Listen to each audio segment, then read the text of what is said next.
Hey yo, hey everyone, Skylinks here, bringing you another video review.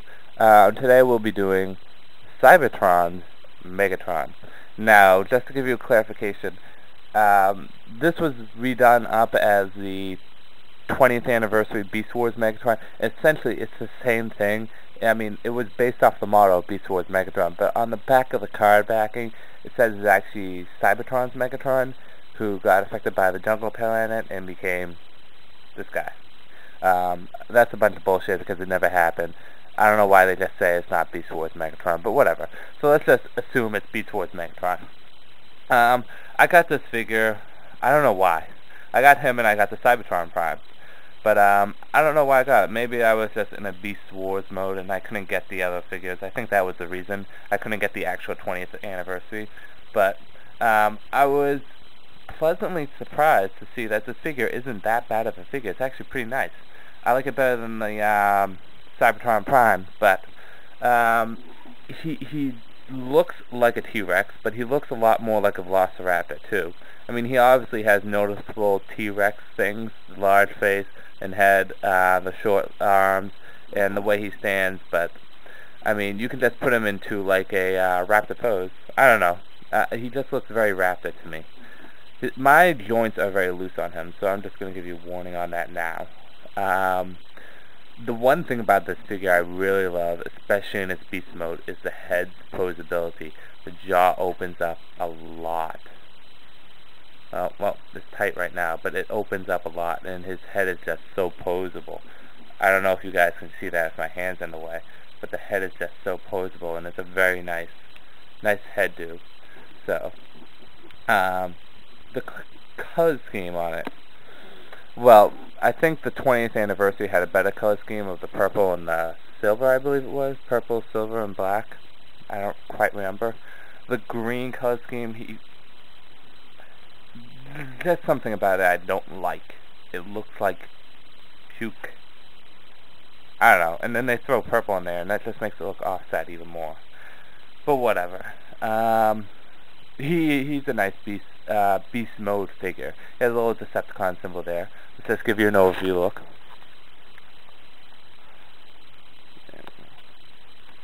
Yeah. Originally, I wasn't intended on reviewing this, nor was I going to review Prime, which I will do, Cybertron Beast Prime, but I decided to do them anyways. What the hell? It'll be a quick review, but anyways, transformation. First thing you do is separate this section here. His transformation is pretty nice. I love his robot mode a lot. Bring the legs up here and just get them out of the way for now. Okay, and bring this section around. Separate the arms. Whoops. Not actually the arms. Separate with the arms. If you need to, take this out and separate like that. And bring it back around like so. Take this section and fold it down. Okay, take this right here, take it out, and bring this all around. And bring the head up, and lock it into place from the back. Very similar to the original Beast Wars figure. Okay, even though this is a minor detail, you slide these side thigh areas down. There. And then you adjust the head, and you adjust the tail, and there you go. There he is. Like I said, his mouth is it opens up pretty much a lot. It can snap off, but it can snap back on. So he has good posability in his arms. You can actually take off this tail weapon. I'll do that in a moment, and you can actually I'll do it now. Take off the tail weapon, and he actually has a hand. Unfortunately, he has only 2 fingers and a thumb. Leg posability is pretty nice. His feet is very posable. Plus, he has this little toe thing right here. Heel. So, that helps out. Okay, let me just show you his gimmick. Like most Cybertron figures, and he is no exception, he gets a cyber key. I wasn't a big fan about the cyber key. I like the mini-cons better. I wasn't a big fan of any of them, but the cyber key is an okay feature. I think they overused it way too much. But simply what you do is you take his tail and you stick that cyber key in there. And I put it the wrong way. Buggers. Okay, stick it in there. Come on. Work for me. Figures. I'm doing this on camera, so it's not going to work for me. There we go. I had it the right way the first time. And it opens up to make a missile launcher. You just press that button there. Go on. And it fires out. Mine, oh, no, did pretty well. So I'm going to pause the review and we're going to put him into a pose. Okay, here is him fully transformed. The reason why I put him in this pose is because I really wanted to showcase his posability in his legs. As you see there on his feet, let me see if I can put my finger up there so that you can see it. Oh no, that's too far. Okay, right there. He has his hinge joint in his toes. He has his heel joint. And his leg is pretty well balanced. That allows you to put him in some pretty good poses. Not many Transformers can crouch. He can. So that's a big plus on the figure. Bringing it around. The figure, on a whole, looks okay. It's not an ugly figure. It's actually good looking. His posability is nice. I think the biggest fault for this figure is A, its face looks, you can't really see it, but his mouth just looks horrible. And 2, his color scheme sucks. Completely sucks. Usually there'll be figures which have horrible color schemes, and you kind of forgive them for being good figures. I try to with this, but the color scheme just looks horrible. Now I'm going to say this.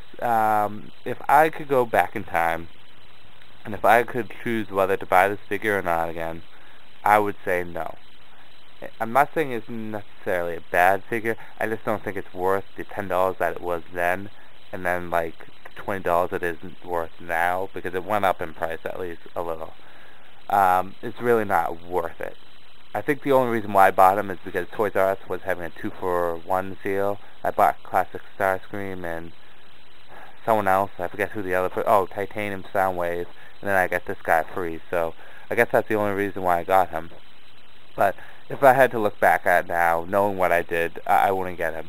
Now, if you like the figure, and I'm not saying I don't like the figure, I think the figure has good points to it, but if you really, really are into it, if you really want to try it out, I suggest getting the 20th anniversary Beast Wars version, not the 2-pack one that is the original molding of the Beast Wars Megatron, but the one that comes with the mini little dark side.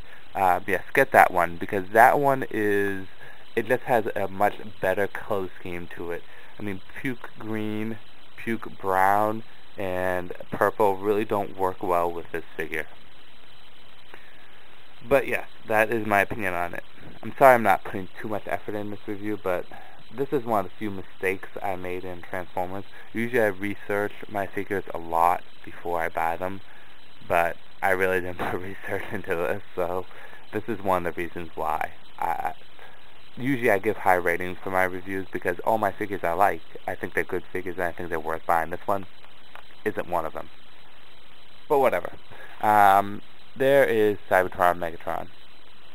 Cybertron Megatron. Yes. Okay. Sorry. Yes, but there he is. I will do a Cybertron Prime review because can't have one without the other. But anyway, this is Skylynx. I'm saying peace out for now.